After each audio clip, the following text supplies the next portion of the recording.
За сайн байцгаана уу? Та бүхэнд өнөөдрийн мэдээг хүргэе. Prime Online Language School-ийн IELTS хичээлийн дараагийн хичээл эхлэхэд бэлэн болоод байна. Энэ удаагийн хичээлээр болохоор бүгдээрээ өмнөх хичээлдээр үзсэн task 1 дээр ямар төрлийн дасгалууд орж ирж байгааг үзсэн бол харин одоо эсээгээ хэрхэн бичих талаар үзнэ. Эсээний даалгавар 1 дээр бид нэр 4 параграф бичнэ. Хамгийн ихний параграф нь өгөгдсөн дасгалын тайлбар хэсгийг нь paraphrase хийх буюу өөрийн үгээр найруулан бичих параграф юм. Зөвхөн өгүүлбэр гэлтгүй өгөгдсөн зурагнаас ч гэсэн мэдээллийн ашиглаж болохыг санаарай.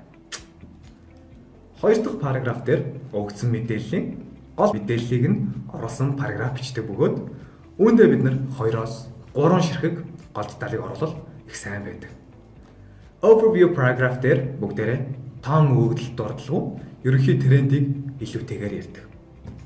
Харин 3 болон 4 параграф дээр өгөгдсөн датан дээрх тоо өгөгдлүүдийг дурдж эхлэх бөгөөд өгөгдлүүдийг хооронд нь харьцуулсан хэлбэрээр бас бичүүлэх сайн байдаг.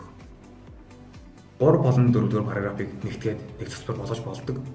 Эсвэл өгөгдсөн датанд тохируулан нэг параграф дээр зөвхөн өөрчлөлтийг нь нөгөө дээр нь зөвхөн хоорондын харьцаа хамгийн их бага хийх мэтлэн хувааж болдог. Paraphrase хийхийг болор төл дээр нэгт өөрчлөлт үг, хоёрт найруулан бичих, гуравт өөрийн үгээр ярих гэсэн зэргээр оруулсан даад зурагаас харж болно. Окей. Эсээ чиглэлд ороо. Зураг дээр харж байгаа. Дугаас эсийг ашиглан paraphrase хийнэ.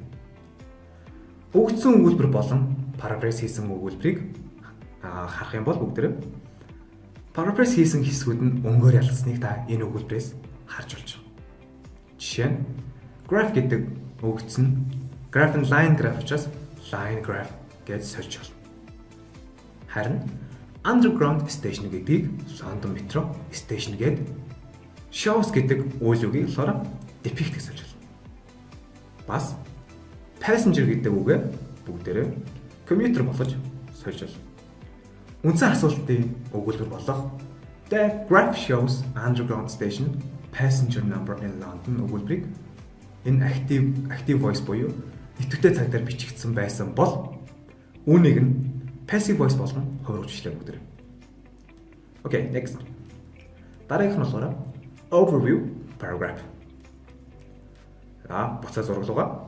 Зурганд бичигдснээр бол өглөө 6 цагт 100 зорчигтой эхлээд 8 цагийн халтад 400 хүн болж өсөд 16 цаг болтол буураад цаашдаа 19 цаг болтол эргэж өсөд өдрийн төсөлд буурсан байгааг та харж байна. Эндээс бид нар харахад өглөө болон орой ажил эхлэх болон тарах цагаар хөл хөдөлгөөн их болж байна гэж харж болох ч биднэрт өгсөн мэдээлэл дээр тэгж бичээгүй л бол тийм мэдээлэл оруулж болдоггүй. Таныг маш сайн анхаарах хэрэгтэй. Overview paragraph дээр 16 цагийн хугацаанд газар доорх галт хэрэгээр зорчсон хүмүүсийн тоо савлгаа ихтэй байсан байна гэсэн утгатай өгүүлбэр бичиж үзье. Okay. With highs and lows, the number of rides given to London passengers fluctuate significantly throughout 16 hours of its daily operation. гэж бичигдэж байна. Бидний сайн хэлсэн өгүүлбэр маань. За, буцаа зураг руу оръё. Зургийг харах юм бол хамгийн өндөр цэг буюу пик цэг нь 400 дээр 8 цагийн үед хүрсэн бол унаад 2 тогтворжоод дахиад огтсон унаад дараагийн өндөр цэг дээрээ оройны 6 цагт хүрсэн байна. Өдрийн төгсгөл рүү огтсон унаад багахан зэргийн өсөлт мэдрэгдээд эргээд бүү. Гэхдээ зорчигчдын тоон 95-аас хизээч унаагүй байхад эндээс ажиглаж болох. Өвөрмөц байж болох нь хамгийн доод цэг нь хамгийн өндөр цэгээс 4 дахин багаар харж болж байгаа. Okay, next one is paragraph 3 and 4. Одоо параграф 3 болон 4 бичье. Paragraph 3. Beginning with 100 riders, and number of riders reached the peak at 400 at around 8 o'clock. It's a plunge between 6 and 10, followed by a plateau during the day. After this, the number sharply declined to less than 100, and then upsurged to the close to its previous high of 400. After 6 p.m., the number of passengers starts dropping dramatically, with only a slight increase again at 8 p.m., tailing off after 9 p.m. Та харж байгаа. Улаанаар тодорхойлсон үгнүүд нь IELTS-ийн эссений даалгавар дээр түгээмэл хэрэглэдэг үгнүүд бөгөөд даалгавар нэг тохиромжтой vocabulary бүгдээрээ дараа тустай хичээл дээр үзэж байна. Next. Paragraph 4 одоо бичье.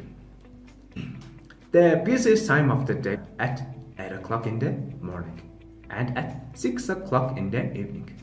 It's interesting to note that the number of riders quadruples between 6 o'clock and 8 o'clock and never drops substantially below 100 гэж байна.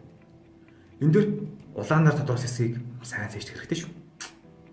Одоо бүгдээрээ эсэгээ дахиад бүтнээр нь харж үзье л да. Манай эсэ маань тоолж үзэх юм бол 170 хүүхдэд эсэ болсон байна. 150-аас давсан учраас бид нар шаардлага хангасан. За, анхаарал тавьсан явдал баярлалаа. Дараагийн хичээлээр уулзлаа. Түр баярлалаа.